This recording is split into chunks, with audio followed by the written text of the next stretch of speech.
Namaskar. Welcome to another episode of Editorial. In recent times, there are very few occasions that one gets to praise, say good things about a politician. Luckily, today is one such occasion. A strong Congress is essential to India's democracy. You know who said it? No. Not any Congress leaders. This is said by Nitin Gadkari. And he is so correct.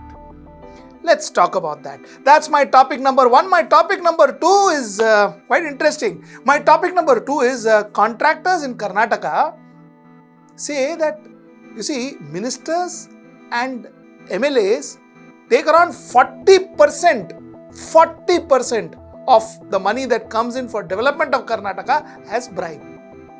They have written a letter to the Prime Minister, no response. Let's talk about that. Let's get right into the show. A very apt statement made by Nitin Gadkari. A statement that a lot of us have made in many occasions. A strong Congress is essential for India's democracy. You don't have a strong opposition, it is going to harm the democracy. He made few very interesting statements when he was talking to some journalist. He said that a weakened Congress was not desirable for democracy as its place would then be taken by regional parties, which is not a good sign. You need national party to run the federal government, to focus on the federal government work. Regional parties will be more focused on regional interest, which is fine. But you need parties that will be focusing on pan-India interest, pan-India policies. And that's why Congress is important.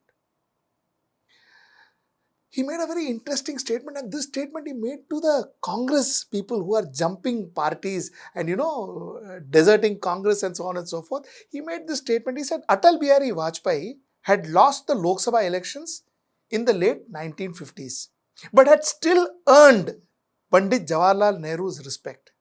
Hence, in a democracy, opposition's role is very important. I wish with all my heart that Congress remains strong.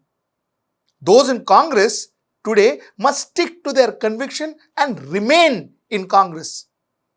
They must continue to work and not despair of defeat. This is what a statesman look like. This is what a statesman should be doing.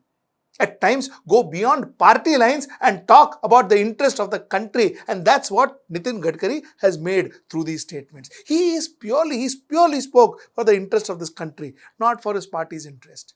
Now, there could be another argument that, Congress being there in national scenario helps Bharatiya Janata Party to a certain extent, because whenever there has been a Congress versus Bharatiya Janata Party fight, Bharatiya Janata Party has won, whereas whenever there has been a Bharatiya Janata Party versus a regional party fight, chances are that sometimes they have won, most of the times they have lost to the regional parties, West Bengal being a very recent example. So, that all fine, but I do not think that Nitin Gadkari had meant all of that or thought of all this. What he is saying is absolutely correct.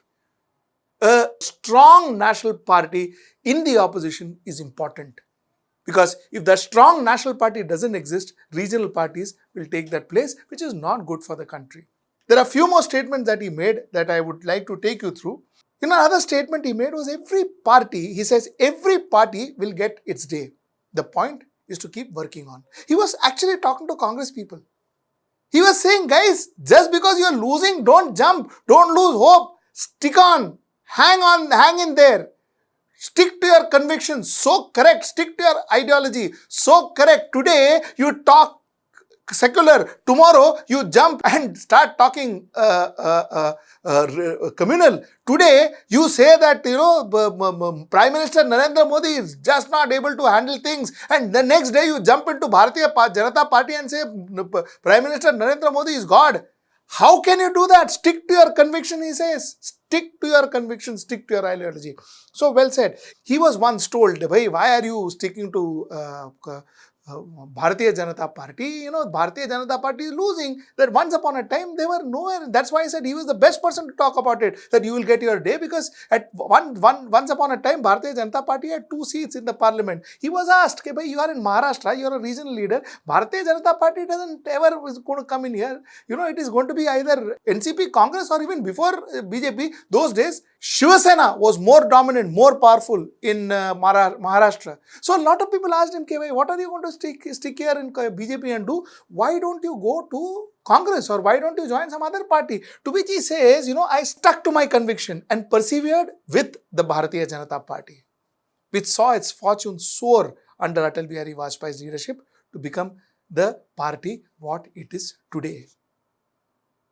2 very important sentences. He stuck to his party, and mind you, he says, if Bharatiya Janata Party is what it is today, it is thanks to Atal Bihari Vajpayee.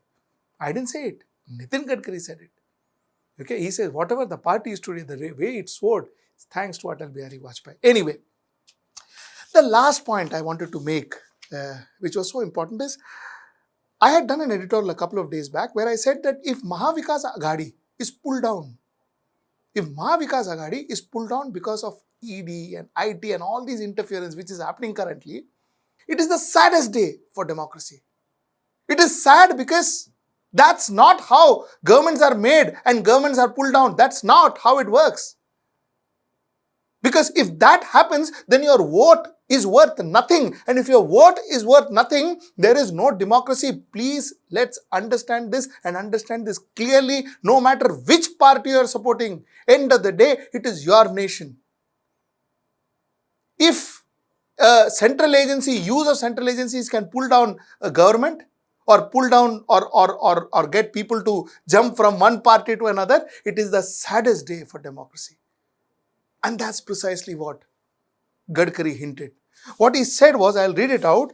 Maharashtra has preserved this tradition where people of differing ideologies and viewpoint have coexisted. This kind of politics, which is what he meant was of malice, is not acceptable to Maharashtra political culture. Today, rather than differing viewpoints or ideologies, the problem is of no ideology, but rank opportunism. Absolutely correct. You see, the point is, where is the ideology? Where do you see ideology? People jumping from Shiva Sena, which was supposed to be a right-wing organization, went and joined NCP Congress, which was supposed to be a secular parties. And people, leaders jump from one party to another like ping pong balls. They were all over the place. Number one. Number two is use of central agencies to win elections, use of central agencies to destabilize a government, use of central agencies to destabilize, to completely disturb the governance of Maharashtra. How fair is that? That's what Gadkari said, and I thought every statement he made was statesmanlike, and that's precisely why I thought I should get it to your notice. Let's get to our topic 2. Acha, the contractors of Karnataka, they wrote to the Prime Minister. They wrote to the Prime Minister saying that, Prime Minister, sir, 40% of the money that is supposed to be utilized for the development and growth of Karnataka are being siphoned off as bribes by MLAs and ministers in Karnataka government, in the Bharatiya Janata Party led Karnataka government. Acha, now they wrote to the Prime Minister. According to them, they said, after writing to the Prime Minister on July 6, 2021, we had a lot of expectations, they say. During the run-up to the election of 2018, the Prime Minister termed the previous government, which is the Congress government, as a 10% government. So the Prime Minister had termed, when 2018 he was campaigning for elections, he said, this Congress government is a 10% government. The Stakka government, a 10% government, for everything they take 10% and put it in their pockets. Now the contractor says, 10% tha theek tha yaar, now it is 40%. This is a 40% government.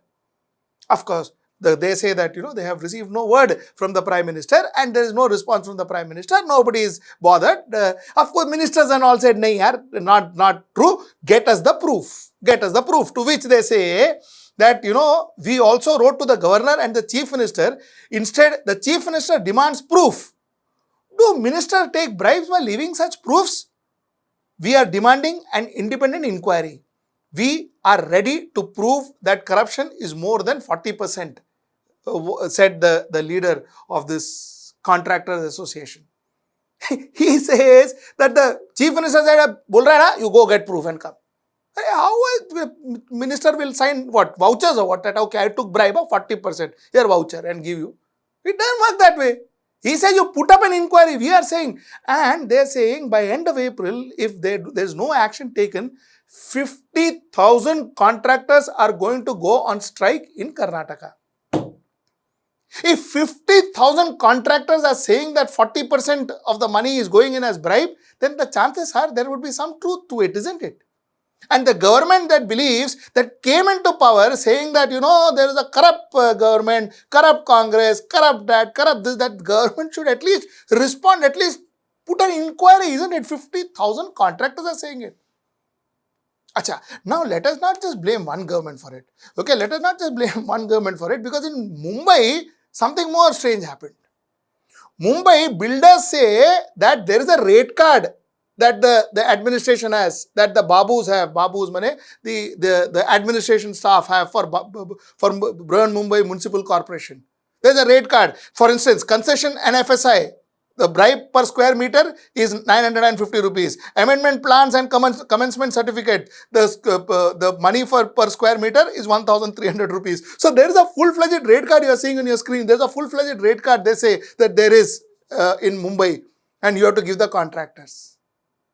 So this is the status. One is Karnataka, where the Prime Minister himself had gone and said that 10% government this Congress is, and we need to throw this government out. The government got thrown out, but then came a 40% government. That is what the contractors say. I am not saying Baba. So that is one thing. Second thing is in Mumbai also, you have a rate card that the Babus have given as far as BMC is concerned for your plan to get passed. So this is the concept of corruption that's happening in our country. Before I end, I want to ask you a question. You see, there was this gentleman called Anna Hazare. Okay, Anna Hazare. Anna Hazare in 2014, 2012, 13, 14 created a movement in India. Main bhi Anna was the name of the movement. Main bhi Anna. He said, Baba, listen, corruption, I'm going to throw out the government, this Congress government, very corrupt government, I'm going to throw out this Congress government and all of that. And finally, he not only threw out, he almost completely decimated Congress government. And all of that happened. But after that, Anna has never left his house, Baba. Then after that, he cannot see any kind of corruption. He doesn't see corruption in BMC. He doesn't see corruption in any of the Bharatiya Janata Party run states. He doesn't see corruption anymore in the country at all. He doesn't see corruption anymore in the country at all. He is old and all that I get. I understand that. But I don't understand that from 2014 to 2015, did he age 100 years all of a sudden? No, na? He was aging like us 1 year at a time, isn't it? But 2014 he was very aggressive. Every day he used to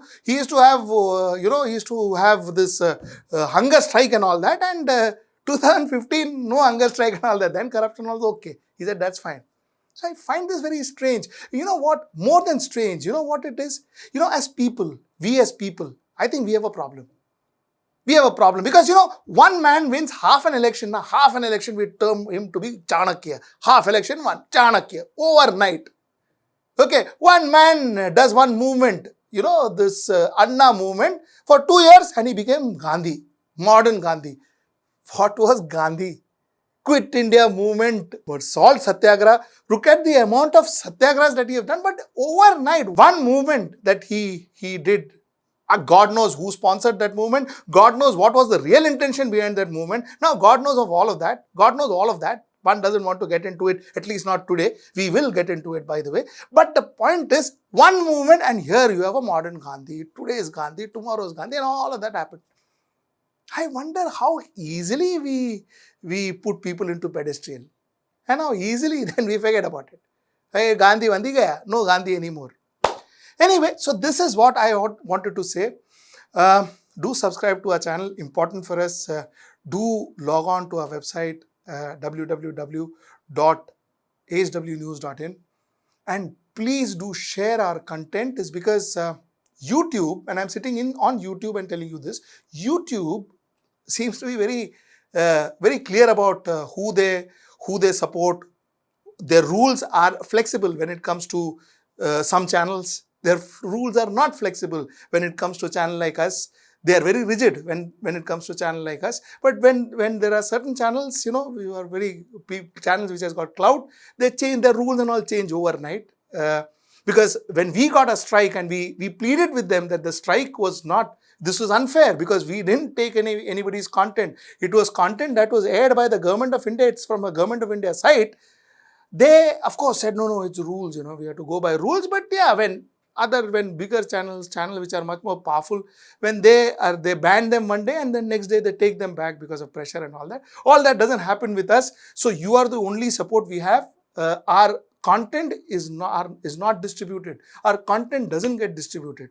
People do not get notification. A lot of you have written to me saying that you're not getting notification. Yes, you're not getting notification. YouTube is not sending you the notification. There's hardly anything we can do about it.